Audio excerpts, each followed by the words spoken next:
In an era of the coexisting of the humans and demons, a realm where females are born as the masters and some are demons, and meanwhile the males are born and serve as the demonic butlers. Women are born with the powers to command demons. With a blood pact, they can bind the male demonic butlers to eternal loyalty to them, and they can whip or torture the male demonic butlers. Introduction. Kushan. Kushan is a vampire demon. He is strong, loyal and flirty. He's just like a succubus. He can seduce and he can show the faces of the people that the female masters wanted to see by using his charm ability. He can kill for his master if he have to, and he can be possessive and aggressive towards his own master. He also will kill his master when he can't control his own anger and hatred. Kixis. Kixis is a dire wolf or a Fenrir demon. He's a fighter, strong and wise, but he's very emotional, unstable and hot-headed. He's also reckless and he immediately attack anyone. He can transform in his dire wolf form, but he can't control his own dire wolf instincts and powers. He killed his previous master because of that form of his. His human form is a cowboy type of a butler, but the truth is he's scared because he'll hurt his new master in his dire wolf form. He still felt guilty because he can't move on from the past that's still haunting him until now. Until he meet his new master, Rumi. He changed because of her non-stop yapping. Draco. Draco is a fire dragon demon. He's a hot-headed, reckless and always getting in troubles. He can manipulate fire and he can transform into a giant dragon if he wanted to. He's the only demon who don't trust on anyone or even his own master. He can be difficult to control at first, but he can be the asset in the battle and reliable. He can use his fire powers to toast all the enemies, or he can eat them all with one bite, that whoever tried to hurt his master. He won't hesitate to kill anyone without second thought. He likes to following his master everywhere in the dark and spying on her to see what she's doing or what she sees. He's very jealous, manipulative, and he's one of the powerful demons. He can't control himself when it comes to his own desires and pleasures when his master is in the front of him, and he immediately pounces on her. Gino. Gino is a soul-stealing demon. He's the one of the oldest amongst the demons, 400 years old. He can rude, cocky, arrogant and full of himself, but he's not that bad. He just had a very dark past that he wanted or tried to forget. He don't want to show any emotions to anyone, but Rumi taught him how to be open and talk his feelings out to her without hesitation or feeling scared. He fall in love with her kindness after Rumi found him in the demon realm. Trapped in a sword, Rumi freed him and healed him with her blood.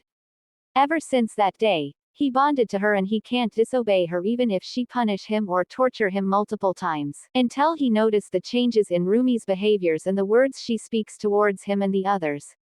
He changed his perspective of her completely, but he don't trust her yet and he still have a suspicion of her, but he still have to follow all of her orders. Rumi. Rumi is the cruel princess that neglected by her mother, the empress who favored her adopted sister over her ever since she was a kid until now, that pushed her to be a cruel villainess and that made her torture her demonic butlers to the death. She pushed them to want to kill her. She don't have any of magical powers unlike her adopted sister that made her mother disliked her even more. But until a lazy girl take over her body and pretend to be her for a long time. She don't know it because the fate took her soul and replaced with another one. She may be a villainess but a female lead in her own story, but it wasn't her this time but a transmigrated one. Her adopted sister always plays victim and her mother don't believe her and always adores her adopted sister and not her. She always tried her best to earn any of recognition from her own mother and she earned nothing but disappointments. The hatred, the humiliations, the insults and the rejections from her own mother that made her feel numb inside.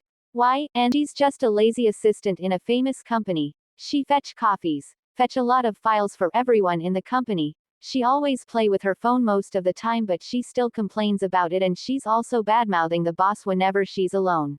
Like another day, YN is playing with her phone until his supervisor saw her and command her to fetch a lot of files at the HR. She immediately run to the HR to fetch the files. She's complaining as she walks back to the office, but she's out of a balance and she fell off the stairs. The files are flying everywhere and her life is in danger, but all she think about is her beloved game. Oh no. Am I going to die? I can't die now. I didn't delete my Japanese adult otome game in my phone yet. Oh my god. She fell on the ground. She's drowned in her own blood. Her colleagues are calling for ambulance, but it's too late because she's dead. She closed her eyes.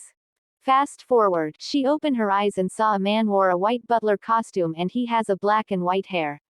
He also has a bunny ears and he's very cute and he's handsome at the same time but he's glaring up at her. He's tied up and kneeling on her bed. She looked down at her hand. She's holding a whip. She's confused so she immediately look around to see that this isn't her world anymore.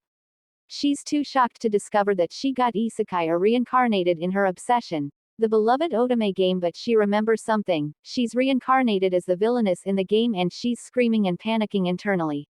She tried to bring back her composure but a voice inside her mind is calling her name. Her spirit teleport to a dimensional space which is a place where did the small demon fairy or something which is the system of the game or of that world.